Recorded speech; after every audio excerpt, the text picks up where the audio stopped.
Hello students, welcome back to my YouTube channel.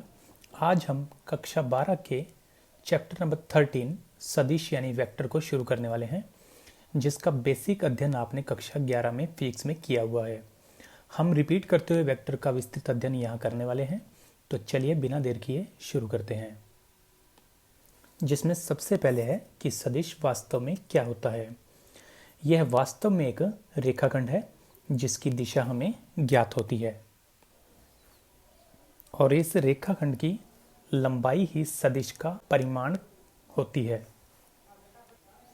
अब इसके लिए हम एक रेखाखंड AB लेते हैं जिसकी लंबाई R या AB होगी और जिसकी दिशा A से B है।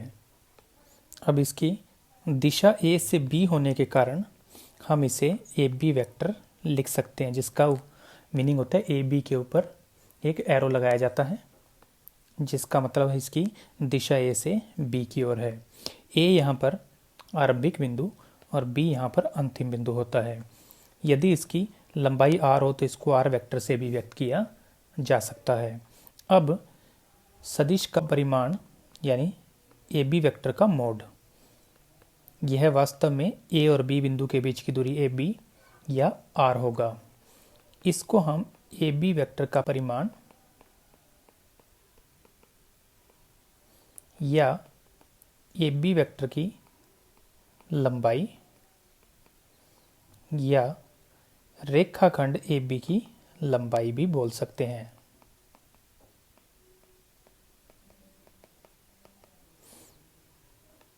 और इसे हम AB वेक्टर का मोड या मैग्नीट्यूड भी बोल सकते हैं। इसके बाद हमारा फर्स्ट टॉपिक है किसी बिंदु का स्थिति सदिश। इसमें हम एक बिंदु P की एक अन्य ज्ञात बिंदु के सापेक्ष स्थिति या दिशा को बताते हैं। ज्ञात बिंदु को सामान्यतः मूल बिंदु लिया जाता है। यदि हमारे पास बिंदु P XYZ हो तो इसका मूल बिंदु O के सापेक्ष स्थिति सदिश OP वेक्टर होगा और यदि इसकी लंबाई R हो तो इसको R वेक्टर भी बोल सकते हैं। तो इस स्थिति में OP वेक्टर यानी P का स्थिति सदिश होगा XI कैप, YJ कैप और ZK कैप, जिसे आप चाहें तो R वेक्टर से भी व्यक्त किया जा सकता है। यह वास्तव में P का स्थिति सदिश होता है, यानी यह बिंदु P की मूल बिंदु के सापेक्ष स्थिति को बताता है। अब इस सदिश का मापांक यानी OP वेक्टर का मोड या कहूँ R वेक्टर का मोड, जो कि वास्तव में O और P के बीच की दूरी है, जिसको R से भी व्यक्त किया जा सकता है, उसका मान होगा x square plus Y square plus Z square का रूट। यानी किसी भी वेक्टर का यदि हमें मोड या मापांक ज्ञात करना हो तो हमें इस सूत्र का उपयोग करना चाहिए। इसका मतलब किसी बिंदु P XYZ का स्थिति सदिश ज्ञात करने के लिए हमें x के साथ I कैप, y के साथ j कैप और z के साथ k कैप का उपयोग करते हुए उनका योग कर देना चाहिए। और मापांक ज्ञात करने के लिए हमें x square plus Y square plus Z square के रूट का मान ज्ञात करना चाहिए। इसके बाद हमारा नेक्स्ट टॉपिक है दो बिंदुओं को मिलाने वाला सदिश ज्ञात करना। माना दो बिंदु P और Q हैं जिनके कोऑर्डिनेट क्रमशः हैं x1, y1, z1, x2, y2 और z2 और हमें दिशा P से Q की ओर PQ वेक्टर को ज्ञात करना है। तो इनको मिलाने वाला सदिश PQ वेक्टर होगा Q का स्थिति सदिश माइनस P का स्थिति सदिश। यानी हम पहले दोनों बिंदुओं के स्थिति सदिश को ज्ञात करेंगे और बाद वाले बिंदु में से पहले वाले बिंदु का स्थिति सदिश घटा देंगे। इससे हमें प्राप्त होगा x2i कैप, y2j कैप और z2k कैप q का स्थिति सदिश minus x1i cap, y1j cap plus z1k cap. अब हम इनमें इन दोनों का अंतर लिखें तो हमें प्राप्त होगा x2 माइनस x1 और i कैप कॉमन। इसी प्रकार इनका अंतर लिखें तो y2 माइनस y1 जे कैप कॉमन, और इसी प्रकार z2 माइनस z1 और k कैप, जो कि p और q को मिलाने वाला सदिश pq वेक्टर होगा। एवं pq वेक्टर का मापांक ज्ञात करना हो तो हम इन तीन राशियों के वर्गों का योग कर देंगे और इसके रूट का मान ज्ञात कर लेंगे, जो कि pq वेक्टर के परिमाण या मापांक का मान होगा। अर्थात हमें q के कोऑर्डिनेट में से p के कोऑर्डिनेट को घटाते हुए उनके साथ i, j और k कैप का यूज करना है। x कोऑर्डिनेट के साथ i कैप, y कोऑर्डिनेट के साथ j कैप और z कोऑर्डिनेट के साथ लिख देंगे k कैप। और यदि इनका मापांक ज्ञात करना हो तो इन घटकों के साथ हम लोग वर्गों का योग करके उस पर रूट लगा देंगे, जिससे हमें मापांक या परिमाण मिल जाएगा। यहाँ पर x2 minus x1, y2 minus y1 और z2 माइनस z1 को pq वेक्टर के अदिश घटक कहते हैं, जिसे हम अगले अध्याय में उपयोग करेंगे दिक् अनुपातों के रूप में। और यदि हम इसके साथ i कैप, j कैप और k कैप को भी बोल दें, यानी x2 minus x1 i cap, y2 minus y1 j cap और z2 minus z1 k cap, तो इन्हें pq वेक्टर के सदिश घटक कहा जाता है। अब यदि हमारे पास बिंदु P तीन कोऑर्डिनेट में ना होकर दो कोऑर्डिनेट यानी x1 y1 और x2 y2 के रूप में हो, तो इस स्थिति में OP वेक्टर यानी P का स्थिर सदिश होगा x1 i cap plus y1 j cap.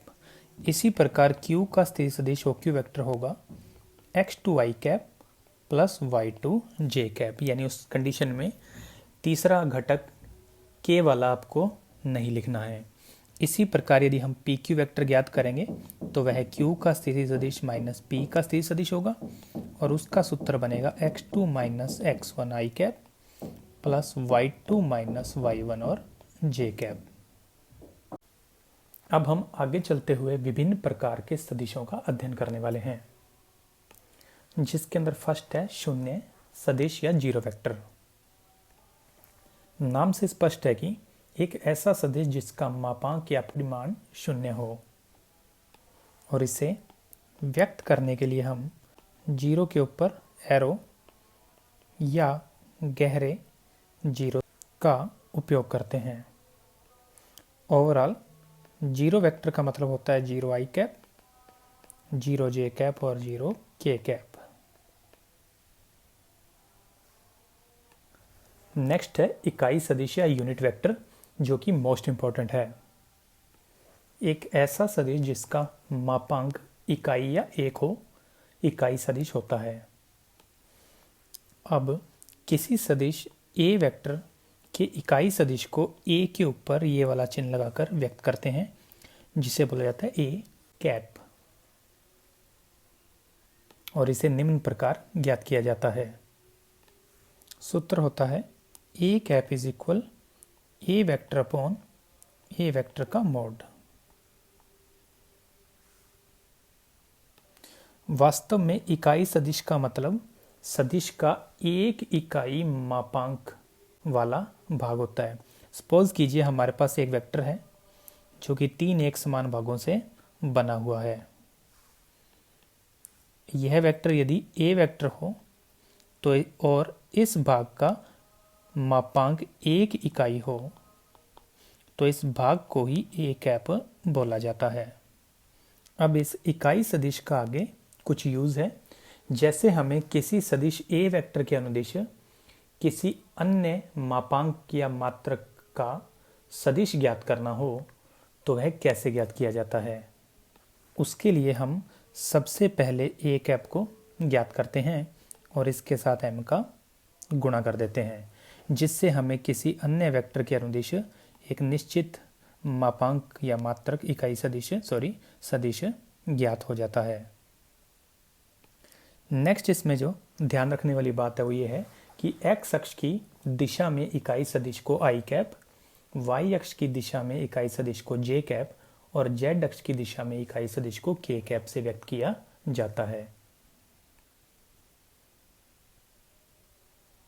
अब इस इकाई सदिश की कंसेप्ट को समझने के लिए हम लोग एक उदाहरण पर विचार करते हैं, जिसमें एक बिंदु P है जिसके कोऑर्डिनेट है 5, 4 और 3। और यदि इस स्थिति में हम OP वेक्टर को ज्ञात करें तो वह प्राप्त होगा 5i cap plus 4j cap plus में 3k कैप।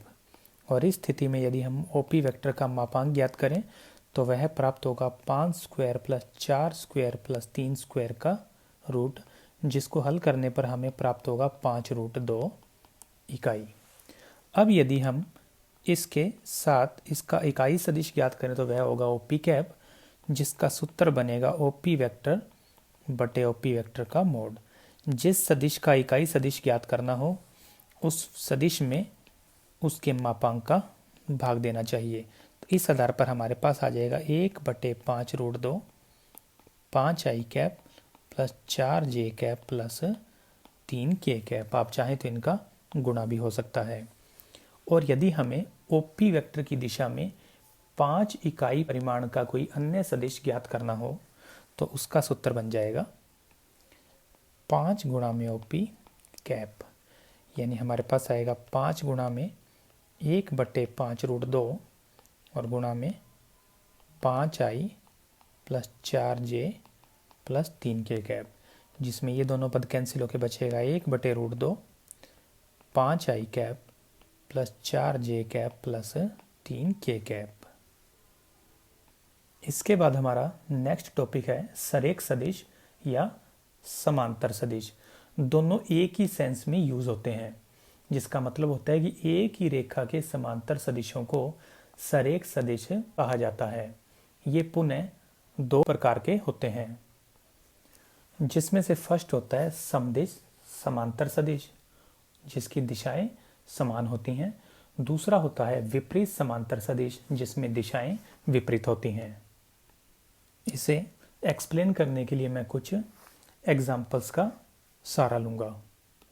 इसमें यदि आप ध्यान दें तो ये वाला वेक्टर, ये वाला वेक्टर और ये वाला वेक्टर एक ही दिशा में है, अतः हम इन्हें समदिश समांतर सदिश बोलेंगे। इन्हें सरेख सदिश भी बोला जाता है। अब यदि हम इन 2 वेक्टर पर ध्यान दें तो ये दोनों विपरीत दिशाओं में हैं, अतः इन्हें विपरीत समांतर सदिश बोला जाता है, लेकिन ये सरेख सदिश भी होते हैं। और यदि इन दोनों सदिशों की बात की जाए तो यह एक ही दिशा में एक जैसे सदिश हैं। इन्हें हम समान सदिश भी बोलते हैं, क्योंकि इनकी दिशा और परिमाण दोनों एक समान होंगे।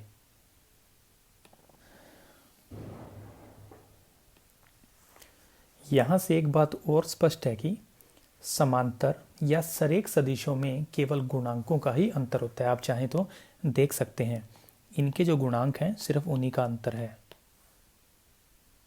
इसलिए 2 सदिश A वेक्टर और B वेक्टर सरेख या समांतर होते हैं यदि A वेक्टर इज इक्वल हो लैम्डा B वेक्टर, यानी दोनों में सिर्फ एक कांस्टेंट का फर्क होता है, लेकिन यह कांस्टेंट 0 नहीं होना चाहिए। यदि A वेक्टर और B वेक्टर कुछ इस हिसाब से हो तो सरेख होने की शर्त A vector equal lambda B vector से, यदि आप ध्यान दें तो यह बन जाएगा A1i cap plus A2j cap plus A3k cap is equal to the lambda into B1i cap B2j cap और B3k कैप। यदि इसको सॉल्व करें तो बन जाएगा A1i cap plus A2j cap plus A3k cap और लैम्डा का मल्टीप्लाई अंदर कर दें तो बन जाएगा lambda B1i cap plus lambda B2j cap और लैम्डा B3k कैप। अब यदि ये दोनों वेक्टर एक समान है तो इनके घटक भी एक समान होंगे। इस आधार पर A1 इक्वल बन जाएगा लैम्डा B1, A2 इक्वल बन जाएगा लैम्डा B2 और A3 इक्वल बन जाएगा लैम्डा B3। यानी यदि हम देखें तो A1 अपॉन B1 का मान होगा लैम्डा, इसी प्रकार A2 अपॉन B2 का मान भी बनेगा लैम्डा और A3 अपॉन B3 का मान भी बन जाएगा lambda. Overall A1 upon A2 is equal B1 upon B2 is equal होगा C1 अपॉन C2। इसका मतलब इनके संगत घटकों के अनुपात समानुपाती होंगे। तो इससे भी हम लोग सरेख या समांतर होने के बारे में जानकारी प्राप्त कर सकते हैं। नेक्स्ट इसके साथ हम उन सदिशों की बात करेंगे जो कि देखने में तो एक जैसे लगते हैं, यानी उनके मापांक तो एक समान होंगे लेकिन वह सदिश एक समान नहीं होंगे। जैसे यदि मेरे पास ए वेक्टर हो एक्स आई कैप वाई जे कैप प्लस जेड के कैप, और एक अन्य वेक्टर है बी वेक्टर जो कि है एक्स आई cap plus Z J cap और वाई के कैप। यदि हम इनमें ध्यान से देखें तो इनके x घटक तो एक समान है, जबकि y और z घटक एक समान नहीं है। लेकिन यदि हम इनके मापांक के मान ज्ञात करें तो वह हमें क्रमशः प्राप्त होंगे X square Y plus Z square का रूट, और b वेक्टर का मापांक आ जाएगा X square plus Z square plus Y square का रूट। तो इस आधार पर ये दोनों विभिन्न सदिश होंगे। अतः समान सदिश से हमारा अर्थ होता है कि संगत घटक भी उनके समान होने चाहिए। इसके बाद हमारा नेक्स्ट पॉइंट है सदिशों का योगफल, जिसके मुख्यतः दो नियम हैं, जिसमें से पहला है त्रिभुज नियम और दूसरा है समांतर चतुर्भुज नियम।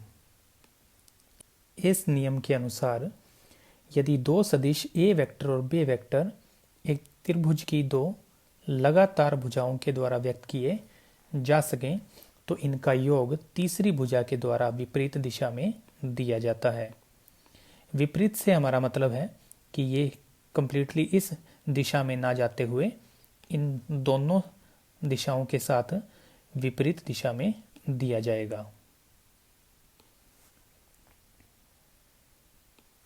नेक्स्ट समांतर चतुर्भुज के जो नियम हैं उसमें यदि दो सदिश ए वेक्टर और बी वेक्टर एक समांतर चतुर्भुज की दो संलग्न भुजाओं यानी इन दो भुजाओं से व्यक्त किए जा सकें तो उन दोनों का योग संलग्न भुजाओं से जाने वाला विकर्ण होगा। यानी ये जो भुजा है विकर्ण के रूप में इन दोनों के योग को व्यक्त करेगी। यह वास्तव में त्रिभुज नियम के जैसा ही है, क्योंकि यदि ये भुजा बी वेक्टर से व्यक्त की जा रही है तो हम इस भुजा को भी बी वेक्टर से व्यक्त कर सकते हैं। अब यदि आप ध्यान देंगे तो इस ऊपर वाले हिस्से को यदि छोड़ दूं तो ये नीचे वाला हिस्सा त्रिभुज नियम के जैसा ही होगा। लेकिन हमें योग इस प्रकार नहीं करना है। योग हम निम्न प्रकार हल करेंगे। यदि कोई दो वेक्टर ए व बी इस प्रकार हों तो इन दोनों वेक्टर का योग ए वेक्टर प्लस बी वेक्टर हमें संगत घटकों के योग से ज्ञात करना है। यानी पहले आई और आई वाले पदों को जोड़ देंगे, फिर जे और जे वाले पदों को जोड़ देंगे और फिर के और के वाले पदों को जोड़ देंगे। इस प्रकार हमें योग ज्ञात करना है और अंतर भी हमें इसी विधि से ही ज्ञात करना है। यानी ए वेक्टर माइनस बी वेक्टर यदि हम ज्ञात करेंगे तो संगत घटकों का अंतर लिया जाएगा, जिससे हमें प्राप्त होगा 0 आई कैप प्लस 8 जे कैप और प्लस में 11 के कैप। नेक्स्ट है योगफल के गुणधर्म, जिसमें से फर्स्ट है कि यदि आप ए और बी वेक्टर का योग करना चाहें तो किसी भी वेक्टर को पहले लिख सकते हैं और किसी भी वेक्टर को बाद में। यानी योग में क्रम विनिमय गुणधर्म का पालन होता है। दूसरा, यदि आपको तीन वेक्टर का योग करना हो तो आप पहले किन्हीं भी दो वेक्टर का योग करके उसमें तीसरा वेक्टर जोड़ सकते हैं, उत्तर में कोई अंतर नहीं आएगा। यानी योग साहचर्य गुणधर्म का पालन करता है। इसका नेक्स्ट गुणधर्म है यदि ए वेक्टर a1 आई कैप प्लस a2 जे कैप और a3 के कैप हो तो लैम्डा ए वेक्टर का मतलब होगा लैम्डा का गुणा इस सारे वेक्टर के साथ, यानी लैम्डा a1 आई कैप प्लस लैम्डा a2 जे कैप और लैम्डा a3 के कैप। अगला गुणधर्म है यदि हमें दो वेक्टर के ए वेक्टर प्लस के बी वेक्टर का योग करना हो तो हम इसमें से के को कॉमन भी ले सकते हैं। K A vector plus M A vector का योग करना हो तो हम इसमें से ए वेक्टर को कॉमन लेकर के और एम का योग भी कर सकते हैं। और यदि के एम ए वेक्टर हो तो हम चाहें तो गुणा पहले के का करते हुए ए वेक्टर के साथ फिर एम का गुणा भी कर सकते हैं। और यदि हम चाहें तो एम और के का पहले गुणा करके और उसका ए वेक्टर के साथ गुणा कर सकते हैं। इसी के साथ हमारा नेक्स्ट जो पार्ट है वह है खंड सूत्र या विभाजन सूत्र, जिसमें हम अंतः विभाजन और बाह्य विभाजन के बारे में स्टडी करेंगे। हालांकि यह आप लोगों ने कार्तीय रूप में कक्षा 10 और कक्षा 11 में अध्ययन किया है। हम यहाँ पर सदिश के रूप में इसका अध्ययन करने वाले हैं।